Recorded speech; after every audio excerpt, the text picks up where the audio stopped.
Good morning, friends. Again, I welcome you all in this class of video lecture, and this is BA Part 2nd, Paper 1, Poetry and Drama, English Literature, Paper 1, Poetry and Drama. Friends, we have been doing a very famous poem, The Solitary Reaper, written by William Wordsworth for last couple of days, and we have done the opening two stanzas of the poem so far. The first six lines presents the setting of the poem. We come across the scenario of the poem, about the scene, about the particular geographical location, and what does the poet see in that remote area. And in the next six lines, the poet compares the song of the reaper first to nightingale and then to cuckoo bird. And the poet comes to this conclusion that the song of the solitary reaper is more sweet than the song of nightingale or than the song of cuckoo bird, though it is believed that nightingales and cuckoos singing is considered to be the most sweetest things in the world. But the poet has been that much overwhelmed, but the poet has got that much excited and elated that even the song of nightingale and the song of cuckoo appear to be less sweet as compared to the song of the solitary.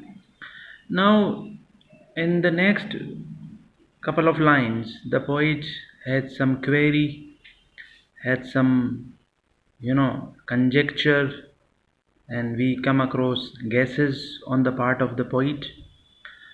When or since the song is so sweet, since the song is so appealing, since the song is so, is able to bring out an experience of transcendentalness in the mind of the poet. So naturally, the poet wants to know about the theme of the song, about which the singer is singing, the reaper is singing. So that's why he asks a question. So I first of all I come to that part of text. So you see, will no one tell me what she sings? Perhaps the plaintive numbers flow for old unhappy far off things and battles long ago, or is it some more humble lay, familiar matters of today, some natural sorrow, loss, or pain that has been and may be again?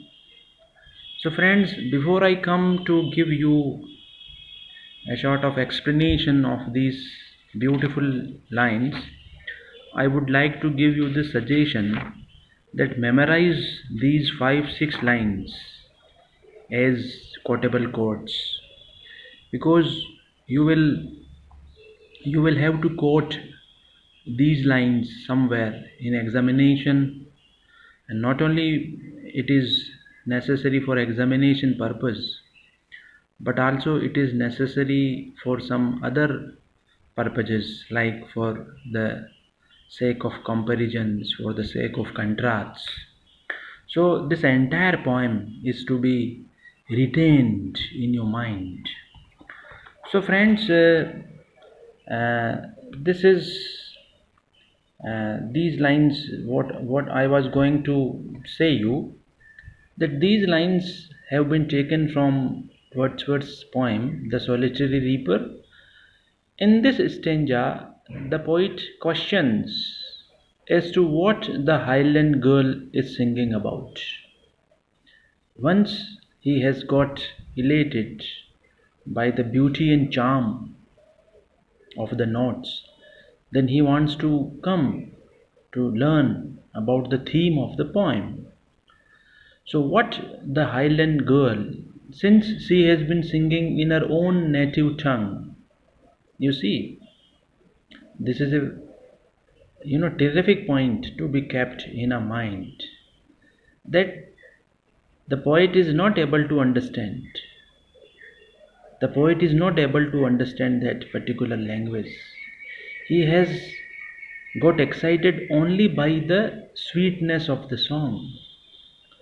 So in this stanza, the poet puts up some of the questions to as to what the Highland girl is singing about. Is it a legendary song of, now he himself gives some of the clues, since there is no definite idea. So he himself offers some of the clues. There has been a tradition of offering such clues. For example, when we read Go and Catch a Falling Star by John Donne, then in the very first stanza, the poet says that it is impossible to go and catch a falling star. It is impossible to. There has been an entire list. So the poet says that just as all such impossible things are not possible in this world, in the same way, it is next to impossible to find out a woman who is both fair and beautiful. So, in the very first stanza, he piles up a number of arguments, number of, a list of impossible things of this world is produced. So, following the same tradition, here the poet himself, from his own side, on his own behalf, says that this song could be about this. So, is it a legendary song of long past events, or some more humble lay of familiar sorrow? The poet dwells upon the melancholy nature of the song and wonders what it is about. The girl is singing a melancholic song. It is clear. It is clear, as far as the experience of the poet is concerned, that this song is about some melancholic note.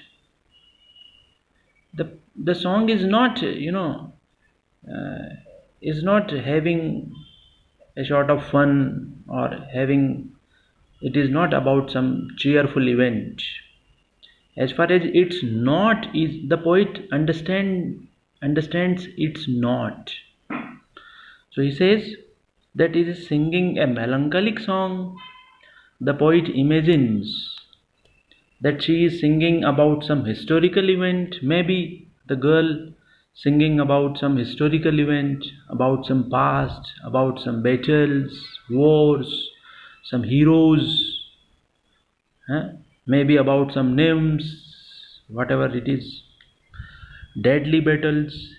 He thinks that the girl is perhaps singing a patriotic song, maybe it is about some patriotism for one's nations, right? Patriotic song it may be, or it may be a song about the common sorrow and suffering of ordinary life. This is very important, as the entire romantic poetry feels a sort of deep link and connection to ordinary and common man, and it is that link which talks of the sorrow of the common man. You know, sorrow that falls on one in course of human life. Sorrow is a part and parcel of human life. So maybe, you see, the present pandemic has been a sort of sorrow on the entire human generation nowadays. So right now, whenever we compose poetry, we write a story, we prepare a theater, directly or indirectly, the reference of this pandemic would be there. You see, since literature mirrors life, Literature mirrors life, and it mirrors the predicament of life. Whatever is existing, whatever is present, whatever we face, whatever are our challenges, risks, deaths, and trials and twists, they naturally get reflected in literature.